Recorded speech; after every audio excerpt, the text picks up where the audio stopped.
Good afternoon. How's everybody doing out there?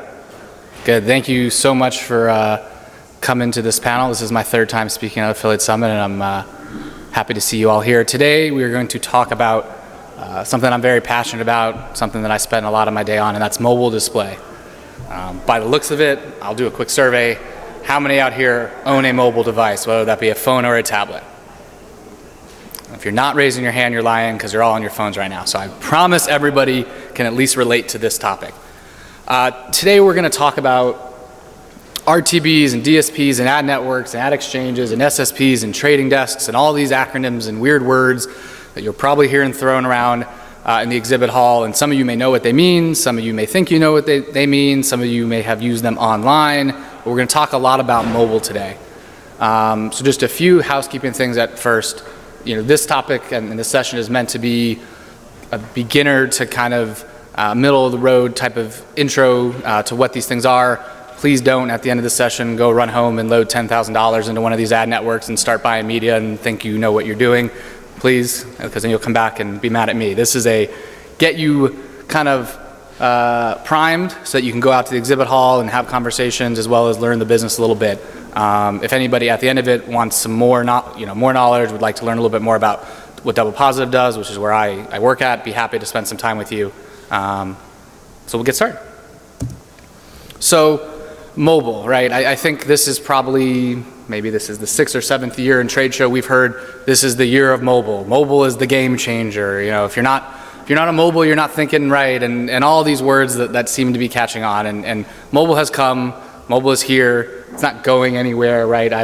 We don't envision a day where we don't have mobile devices, and mobile is certainly transferring into wearable objects and wearable tech as well. But these are still mobile devices, and you know, last year there were 220 million active smartphones in America. Huge growth over the previous year, and the number of connected devices continues to grow around the world, which gives mobile display a huge platform, not only for affiliates, but also for advertisers, depending on what side of the space you sit on. Just a quick show of hands, who here is on the publisher side of things? Okay, and then who would be more on the advertiser buying side? Okay, awesome, good mix. Quick little bio about me. My name is Kaufman. I'm the VP of Mobile at Double Positive. We're a performance marketing company. We have a couple different divisions, but I oversee our mobile division specifically. I've worked in startups all around the country and mainly focusing on mobile and consumer tech. And that's my Twitter handle if you'd like to, for some reason, send me any Twitter messages, but you can also just come up to the mic and ask questions while we're here. So why mobile, why now, right? It's the buzzword, it's hot. Money is being spent, lots of money is being spent, and it's going to be continuing to be spent. I'm not going to read every single thing on every slide because I know that gets boring and rather repetitive, and they make the slides available. But let's look at the absolutely nutty usage rates. You know, this is something for us as we talk to both our traffic partners and our advertising partners. It's just crazy where mobile has come and where I think mobile is going, right? This year, it didn't happen at the end of last year, as this is some older data, but you know, very soon we're going to see mobile and tablet devices overtake desktop worldwide.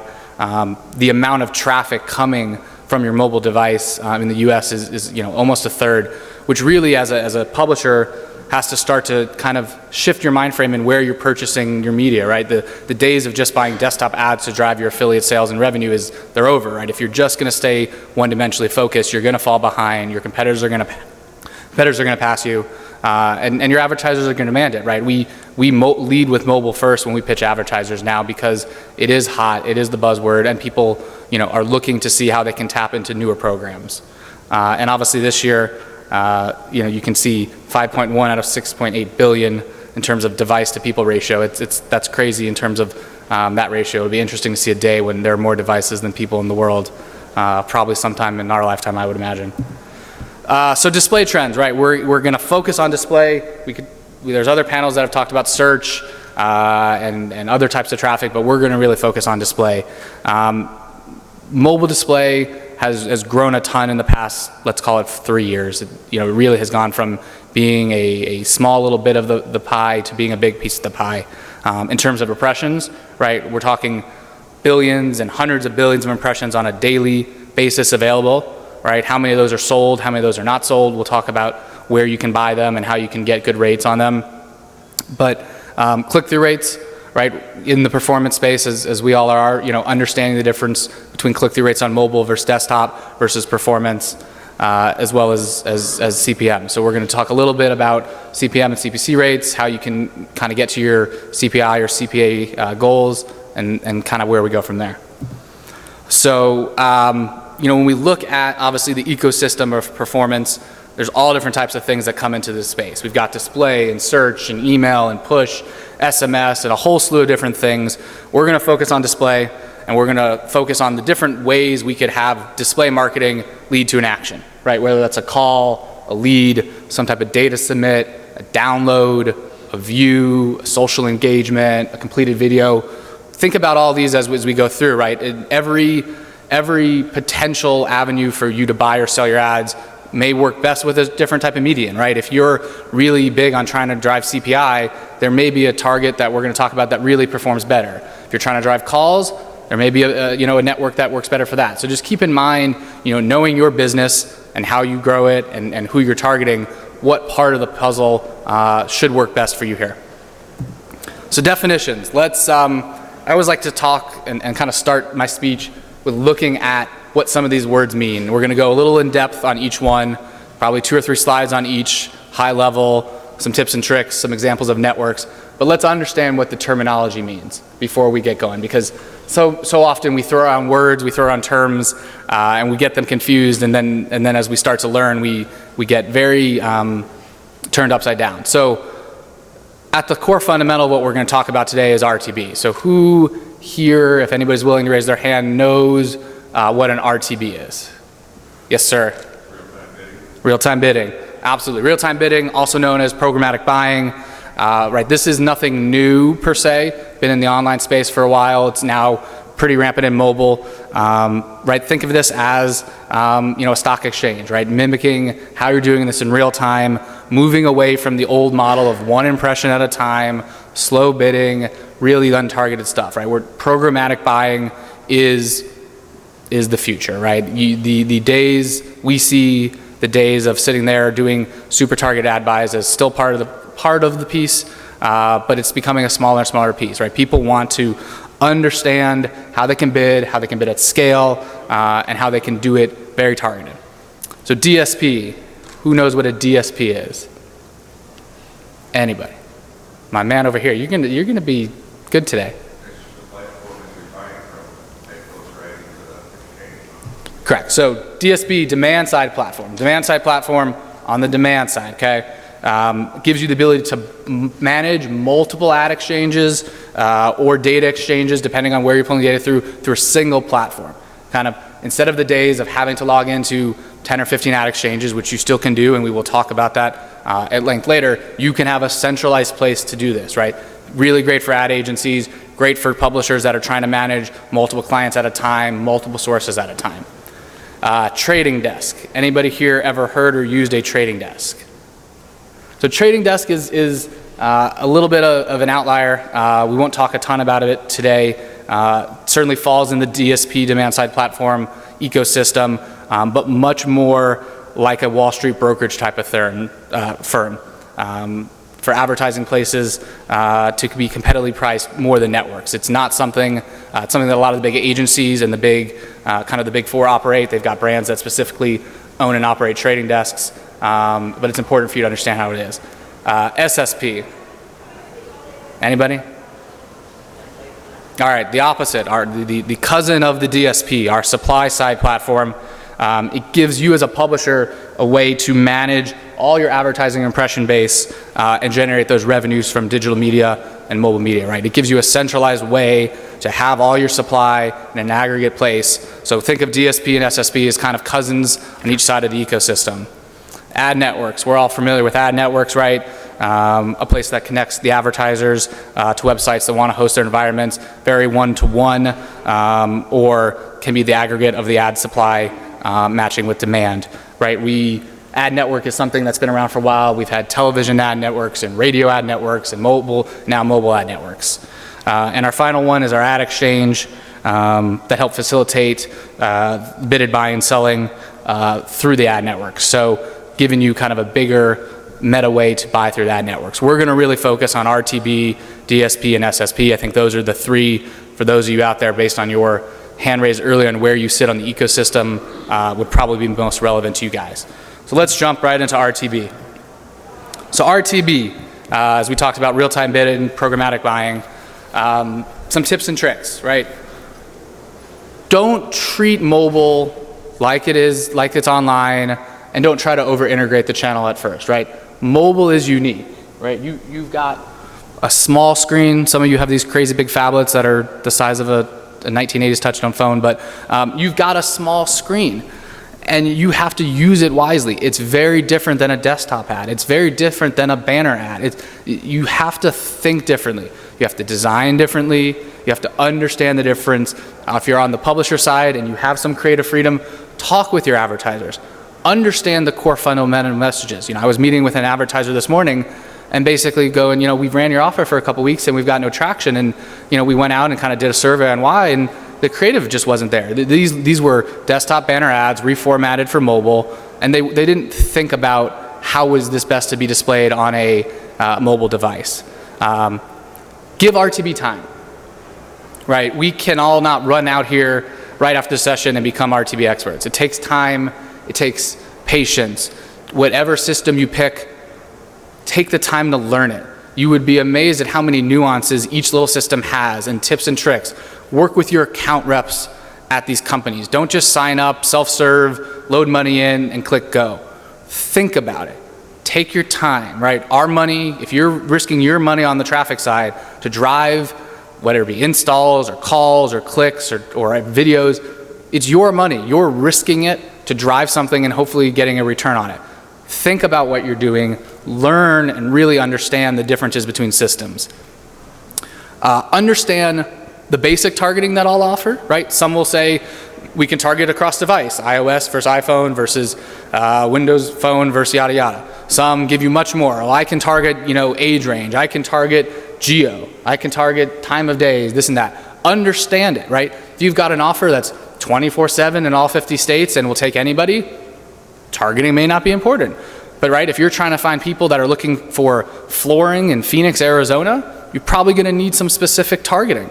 You're going to need to understand how you reach that consumer. So understand the differences that each RTB can offer you related to that, because you may have targeting as your number one most important thing in your kind of how you buy, and you may have a platform that just doesn't fit with that. Don't be so focused on CTR, right? We are in the performance space, and I know everybody likes to focus on CTR. Focus on your performance. What is your end result? If your end result is getting clicks, then sure. But if you're trying to drive if you're trying to drive calls or form submit or download, if you're hitting that metric, if your advertiser's happy, if your back end and margin is working out for you, what does it matter if the CTR is off a couple points? It doesn't. You focus on what you're trying to drive, the performance. And wrong bidding strategies. How many times we have people come to us and say, I've been trying this RTB stuff, and we just can't make it work. We raise our bid, we lower our bid, we're doing this and that, and they're not matching it to the things we talked above. Understand what that impression is worth you to bid on. Is it worth spending more up front to get the learnings? Is it worth less up front so you can slowly go? Is it worth $5,000 a day or $50 a day? I can't tell you what the answer is because everybody's a little different and your value is different, but understand exactly what you're bidding on and how you're bidding, because this is where you can get really, really turned upside down. So this is a great graphic. This is an example of the ecosystem visually of North American, primarily focused RTB companies. Some of these we'll talk about in later slides because they fall in more categories, but it's big, right? It's not as big and crazy as the LumaScape one for desktop, but it's getting there, right? This 2 years ago was a small segment, mainly the ones on the left and the middle, and now we're starting to get good segmented buyers in each space. We're starting to get real companies. We're starting to get bigger companies buying the little companies and helping roll them up and put more tech resources into it. There's just a lot of exciting stuff happening here. I know this will be available after the show if anybody wants it, but this is the list, right? In our office, this is hanging on the wall, blown up to a big poster size. This is how we look at our business. We understand what the ecosystem is and understanding where the crossover is, right? Understanding where the rich media folks cross over into the exchanges or into the networks and understanding how you're serving that. We'll talk about rich media in a little bit, but how are you leveraging this pool, right? Can you leverage somebody, can you leverage AdMob to do more than one thing? Are you using double-click across your verticals? Understanding how they all tie together will certainly put you pretty far ahead.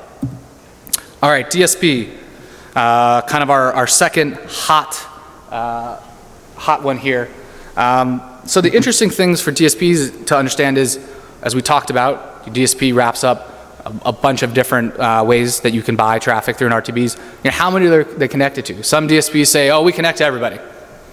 Give me a list. Just give me a list so I can verify it. Or we connect to the 5 or 10 best ones. Or we connect to a couple here, a couple there, a couple there. Understand who they're connected to, so you can understand maybe you've had good performance with those before, right? Maybe you have tried out some RTBs before, or you've worked great with some of these networks before, and you want to be able to continue to work with these, maybe still a little bit under the radar, but understanding where they're connected. Does it include app and mobile web inventory, right? There's a big difference between display ads in an app, right, in a game, running an ad on Words with Friends versus running an ad on mobile on ESPN.com, right? There's a big fundamental difference in there, and to understand that is key, both on the traffic side, right? An impression on Words with Friends is going to cost a slim margin of a fraction as to the homepage on ESPN.com. And on the advertiser side, you have to understand, if you launch an affiliate program or a performance-based program with somebody and it's mobile, don't expect every time you go to ESPN or ABC or Disney or the Weather Channel that you're going to see your banner ad there, right? Sometimes advertisers think mobile web, it's all creative. You may give them a sampling of sites that this is going to be appearing on based on where where the RTB traffic and DSP traffic is running. But be understanding that that banner on ESPN.com is quite pricey and may not be yours ever. And we run into that all the time. And mobile rich media, right? We've gone from the age of just these basic banners to expandable units to really fun interactive banners. How do you incorporate that, right? Can you serve those into the DSP that you're using? Do they provide that service? Do they have a premier partner like a Celtra or Sprout or somebody that they use, that they recommend, that they can give, that you get discount pricing on using? How does that work? Do you have people that can build your rich media units, or can you rely on them? Understanding that so that you are not just running in a DSP kind of basic banners, right? How do you go to the next level? Again, just like we talked about on the RTB, targeting, right? Targeting criteria, geo-targeting. DSPs often like to sell their behavioral targeting because they're pulling in stuff from some of the other data exchanges. Ask questions, right? How many times, I walked through this morning through the exhibit hall and was trying to do a little research for this to try to have some examples, but I don't want to call any company out, but how many times you ask them about the depth of their targeting and where they're pulling their data partners from, and their answer is, oh yeah, we target. What kind of target? No, we target, you can log in, you can check some things, Are they going to be smarter than you? Are you smarter than them? Figure it out. Understand what you're paying for. And follow up, how do they optimize a campaign, right? You have a million things going on, right? Mobile display is going to be a small portion of it. How is your campaign team at the DSP going to help you optimize? Do they understand performance, or are they a DSP that's really selling clicks and impressions and maybe some other things, and they'll take your performance campaign because they're trying to get into the space, but they don't really understand your goals, right? Can you find somebody that understands campaign management of a performance campaign? Are there optimization targets you can set in the system that automatically can trigger your goals or not? Can they do it? Or is it something that at the end of the day you get a report and you're going to have to do some math in Excel and try to figure out whether or not you hit it, right? Can it link all the way through? Does their platform have inbuilt brand safety functions, right? Super important. We spent years and years on the desktop how do we figure out to get rid of the porn and the unapproved sites and the sites that just don't meet the content requirements of your advertiser. How do you do that in a DSP when you're going in blind sometimes, right? Do they have those functional requirements? Have they completely banned them? Will they let you turn them on and off? Is there an adult? Is there an 18 plus type of thing? Understanding that, because some networks don't. Some networks, they don't have that functionality, or they kind of dodge that question so that you're left potentially wondering, is this ad going to show up here? And can they host third-party ad serving tags? For the most part, I've only met one or two that can't. Most of them can, but the question is, do they already work with your current tag provider? Is it a seamless process? Do they know exactly how to work? Is it going to be an issue if there's troubleshooting? Ask these questions as you pick it, right? You don't want to have to work with 10 of these. You want to be able to find your best match, the guys that support you the best, that are going to give you the best results. So just, some quick, I think there's 12 examples, right? There's many more from the previous slide. Just those examples of DSPs to make you aware of some good ones to work with. I've personally worked with all these in the past. Great teams. They've got great customer support.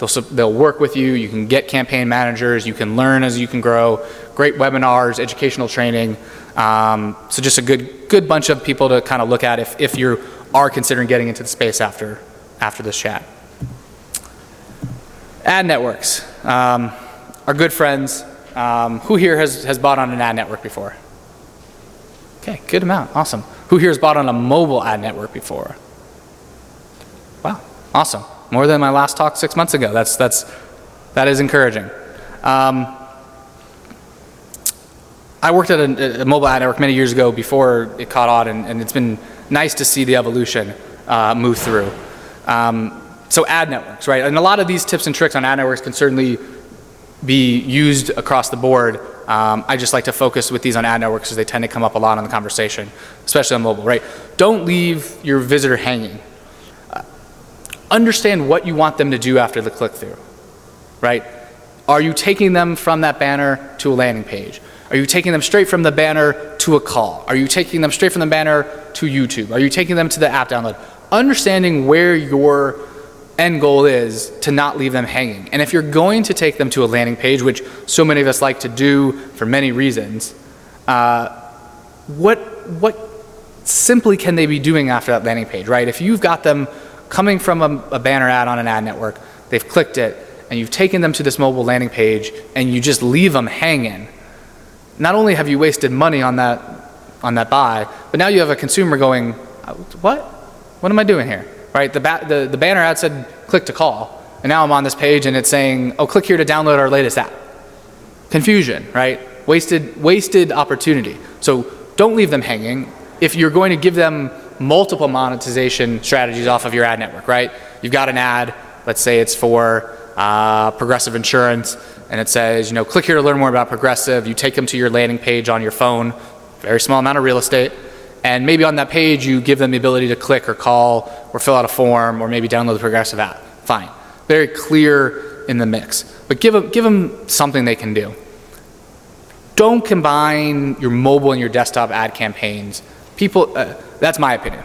Having doing this for a while and focusing on mobile, you want to be able to understand the difference between the two.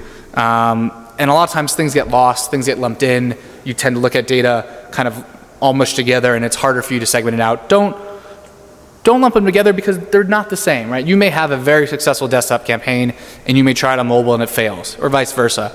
But you're going to want to learn and understand those metrics and kind of how the actions happen very uniquely. And then afterward, you can figure out how to mold them together and kind of combine them, right? With dynamic responsive templates and dynamic creative building right now, right? You can obviously have the same page that's on desktop, that's on tablet, that's on your phone, all the way down. That automatically will resize and rescale to look better. But maybe you don't want to do that. Maybe you really want a unique environment for mobile that's either phone or tablet that can help you understand how that person will perform, right? A desktop user and a mobile user / tablet will perform differently, right? You're not going to see the same performance. You're not going to see the same interaction. You're not going to see the same thing across the board. So don't combine them so you have a way to look at that. Understand the network basics, right? Blind versus premium blind and premium. Blind networks primarily driven by CPC. These are usually the larger networks with the maximum amount of advertisers and publishers and impressions, right? We've got our premium blind, usually work on a CPM, higher traffic publishers, they can usually gain more effective kind of brand traction. They have usually a little bit better targeting. And our premium networks, usually on CPM, they're usually the ones that the top brands are buying directly and they prefer, right? These are the big boys, right? These are the primo spots on the high level CPMs and how they fit in the mix. So understand what you're buying, right? Understand what network fits into what puzzle. Do you want crossover? How can you get the crossover you need? Consider the OS and screen, right? We've got everything from prepaid cell phones, which have got tiny banners, 168 by 28s, up into these phablets with full size, up into 10-inch tablets that are almost resemble a desktop. Do you have creative that can work across all of them? And do different OSs perform differently, right? In our call business, we know that an Android and an iPhone, or an Android and an iOS and Windows mobile operating system perform differently when you click on the click to call button. How the launcher loads is very differently on each device, and then that tailors the experience. The downloads are very different, right? How somebody gets from in an app or in the web to the app store of whatever phone they're on. Understand those nuances, because those are going to be moving you huge percentage points up and down in your performance, right? If you run a campaign on iOS and have been, you're like, I'm crushing it, this is great, I'm moving it over to Android. It may not work 100% as you expect, right? There are going to be nuances, there are going to be differences. Understand them so you can be prepared. And begin incorporating video. I think ad networks now, or their support of video has grown tremendously. There are tons of great things you can do with video, especially in the performance space. Use the ad networks as your video kind of testing and beta ground, right? Use them as way to learn. They usually have some type of proprietary ad format or software for the video to help you integrate. So use the ad networks as kind of your video guinea pig, if you would say. Again, some examples. On the previous, the big slide, there were, dozens and hundreds, and there are hundreds of them, and there are more and more coming up each day. These are ones that tend to be the more popular and bigger ones that I know, ones that I've used, ones that I'm happy to make introductions for if you're looking to get in contact with them. Some of them are here today. But ad networks, obviously, we're pretty familiar with across the board. Ad exchanges. So ad exchanges and the trading desk, which we'll talk about as we wrap up. Got a little bit of time left. Certainly are the ones that I think, as performance marketers, we use the least, and that's okay, right? Not everybody is going to use the 5 things we talk about, and that's okay, right? They all have different reasons to use them. They all have different pricing that works for you. They have different performance. They have different reach. They have different needs. But ad exchanges, very similar to some of the other ones we've talked about. Ad exchanges of late have been really great for native advertising. I don't know if any of you have started to try to move into some of the native advertising, but it's been great results for us on the call side. Transparency to both advertisers and publishers, depending on where you sit in the spectrum, is a good thing. If it's not a good thing, then an ad exchange may not be good for you. But for some that have to have that transparency, it works out quite well. The impression base, because of the targeting.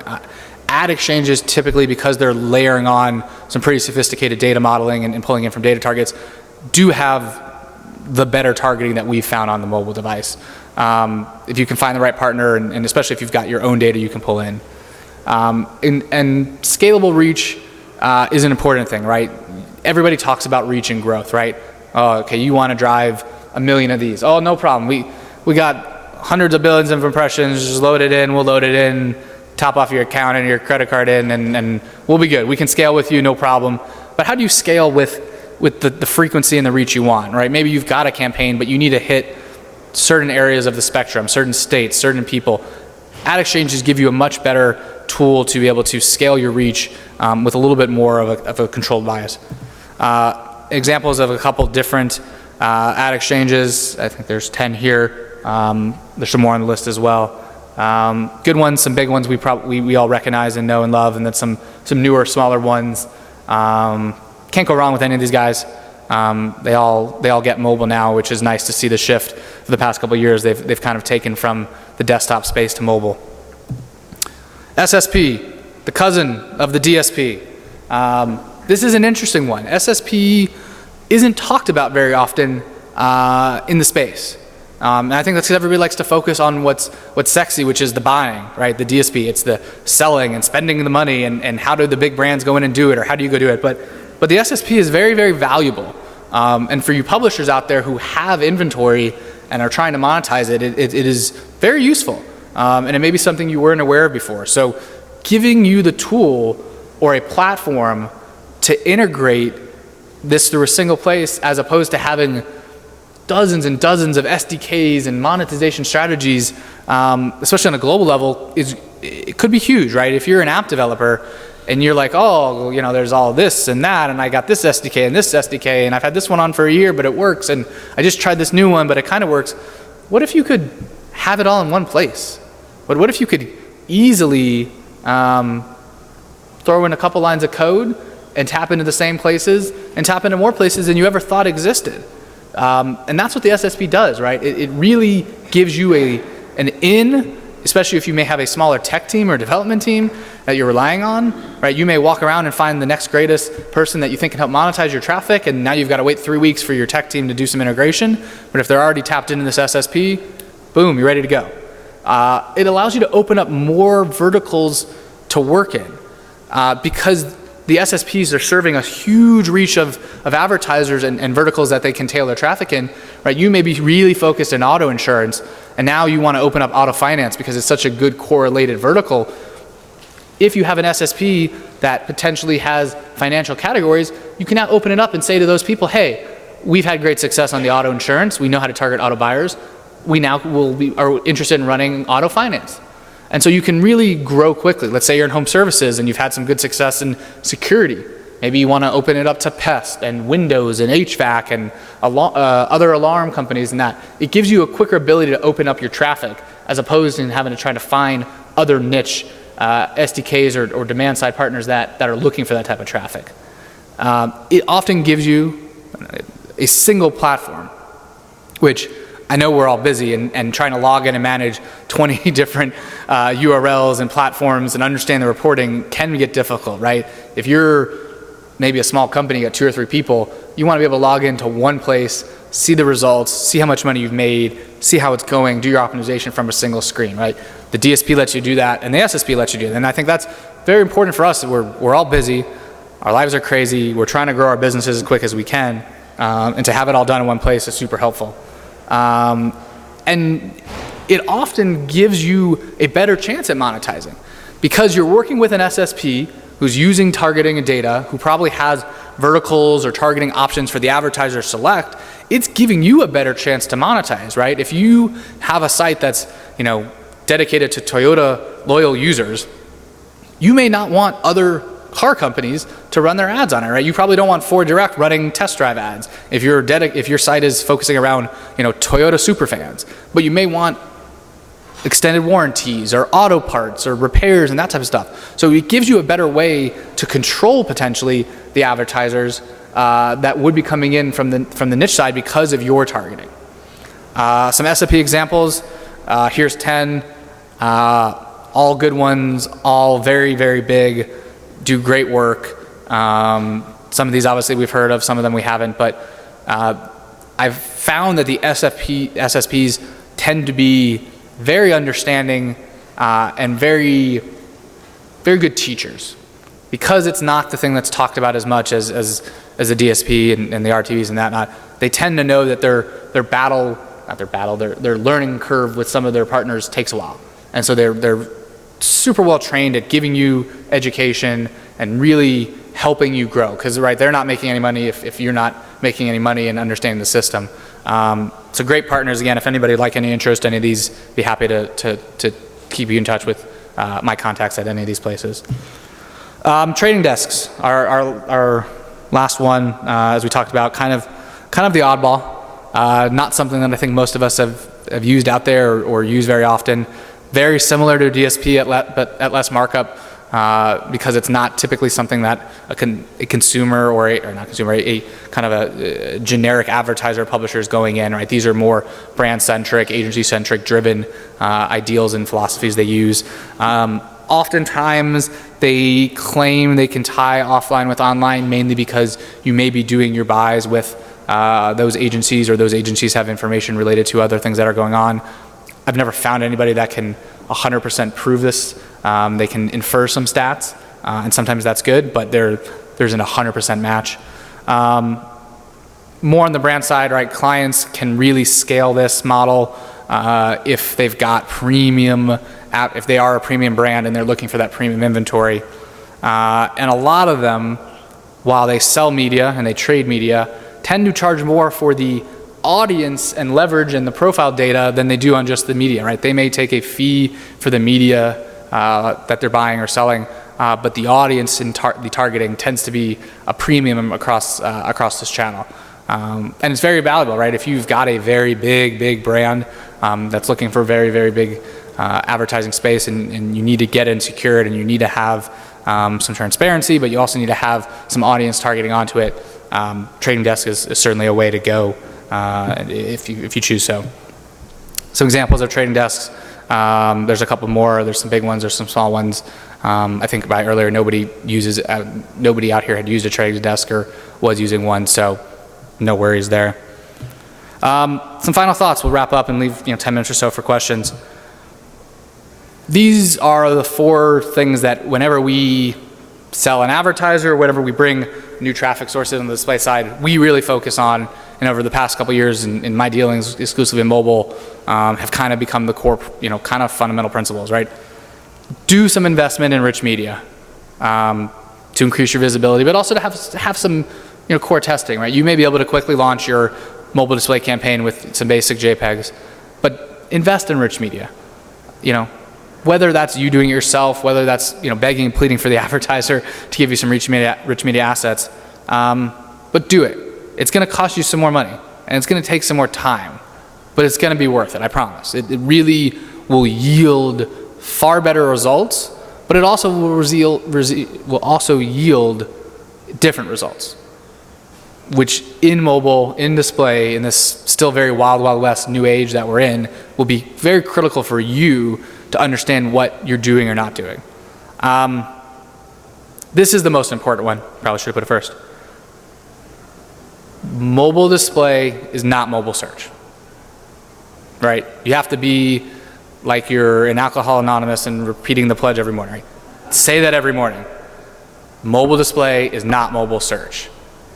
Say that to your clients, say it to your traffic managers, say it to your investors, say it to your partners, say it to your wife or husband, so they can remind you these are not the same.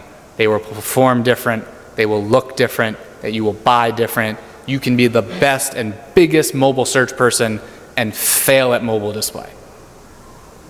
They are not the same, but there is so much volume, as we talked about earlier. Billions and hundreds of billions, and I'm sure we're getting on trillions and whatever comes after trillions of impressions coming now, and that is going to be available in the future.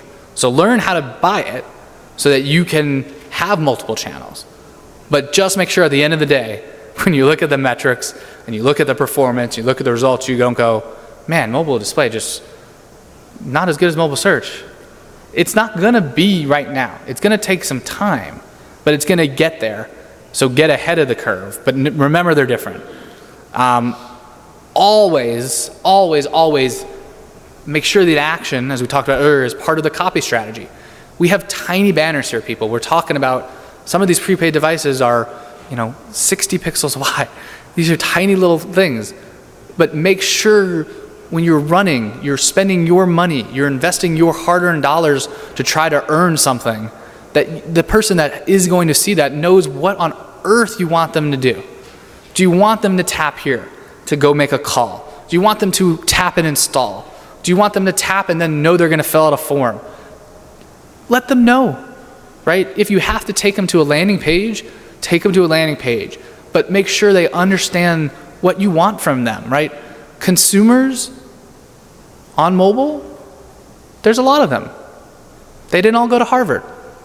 Right? They're not all that smart sometimes. You gotta feed them down the path you want them to go down. If you want them to install this app, make sure the ad says, click to install this app. Don't say learn more and then open up the iOS store and then they go, what? I just wanted to learn more. I don't want to download this yet. And then they're gone. Make sure they understand that.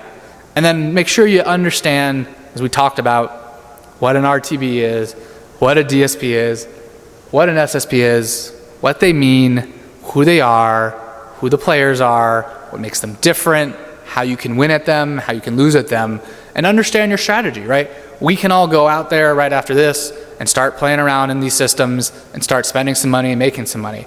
But do some more education, right? Take calls with these companies. Don't just go self-serve and load your credit card and hope and pray. Let them teach you. Let them help you. Let them guide you, right? It's still new. It's still new for everybody. So leverage those experts who live and breathe their own platforms to really help you get a leg up on the competition. Because if everybody does that, and you're the only one that's really taking the time to learn, your ads are going to perform better. You're going to get better. You're going to get better results. You're going to get taken care of better from these companies, and you're going to have more data, and that's going to make you more money. And we're all here to make more money. So just make sure you leverage that. So that's all I have. Leave a couple minutes left for questions. If anybody has any questions, I think they want you to go to the mic in the middle and ask it. So if anybody has any questions, don't run all up at once and trample each other, but happy to answer anything. Yes, sir. First off, great presentation, very informative. Can you just speak to the role of Facebook in this ecosystem? I've heard that it's 25% of all mobile impressions. Yeah, absolutely. Everybody heard his question, Facebook and how it kind of plays into the space? Good one. Yeah, Facebook and mobile is definitely crazy. Obviously the growth on Facebook in general has been huge, but Facebook has a number of different offerings. They've tried to obviously launch a couple, some are still in beta. They have got everything from their own targeting to their own kind of internal ad network to run on Facebook, their own RTBs. They've got, they're soon and somewhat on the ability in mobile to take the data there and obviously follow people out. Obviously Twitter and MoPub is another good example of the social ability to take Twitter data that Twitter knows that nobody else can really pull and retarget or provision that data through MoPub. I see Facebook and Twitter. LinkedIn tends to be that kind of third social network that really doesn't play into the bigger advertising ecosystem. As huge for anybody starting to get into mobile. And thank you for asking that question, because it reminds me I need to add them into the presentation to a couple different slides. Yes, Facebook and Twitter / MoPub should be part of your mobile display strategy. The self-serve option is there. It's very tough now to get a person at Facebook to help you, because unless you're spending a couple $100,000 a month, they really don't care. But there's tons of great documented data out there. There's a couple of good partners out there, as well as other ones that specialize in Facebook, that specialize in Facebook actions, right? I think it's really important, if you're gonna buy mobile media on Facebook, to understand the action, right? Are you installing apps / games? Are you trying to drive them to a landing page? We've done some tests on calls, which has been rather encouraging, but understanding what you're buying on Facebook and how the user can relate and relate to it is definitely key. I think the other thing, like we talked about, is certainly device buying on Facebook is interesting. Phone-based versus tablet-based, and the different things you can do there. So yeah, Facebook is huge. My recommendation is to leverage one of the third-party either RTBs or DSPs that really gets and knows Facebook media buying to be your in there to get some data, and then if you want to throw a couple $100 into the system and play around, go for it. But I would leverage a third-party provider all the way. Any other questions, thoughts, hopes, dreams? Yes, sir. Now, every vertical, mobile's not there yet. What do you think the best vertical right now is for mobile that's really good? Yeah, that's a good one. I'm going to say it depends, which is a horrible answer, and I'll give you two answers. If you're able to utilize geolocation data, stuff related to insurance or auto is really big and popular right now. If you leverage data that can geofence around auto dealers, and then at least within a proximity or repair shops, and show them insurance ads, finance ads, stuff like that, huge leveraging in the auto space. On a more broader space, obviously sweepstakes, coupons, gift cards, that type of stuff works well on mobile on the app side. I would say on apps, those type of things, any free offers, drawings, surveys have certainly performed really well if you're into that stuff. Apps versus web. On the web side, we've seen mainly big brands make it work. It's been very tough to get sub-tier brands or white label offers on the mobile web to perform at kind of a reasonable level to keep spending dollars. If you've got a brand, whether it's a huge brand or not, you've got definitely a bigger chance to work. We see better success on home services. Home services tend to be the bigger play and the higher conversion rate, because so many people have their phone with them. You're out in the backyard. You're going out to do some pull the weeds, and you get out there and you go, yeah, I'm not doing this. You pick up your phone and maybe you start browsing, some sites to, home improvement sites, and you click on a True Green ad. Or same thing, you're sitting there, you're on Redfin, or Zillow or one of these sites and leveraging data, and you see an ad for something. So home services tends to be where we see a lot of performance on the mobile web. Any other questions?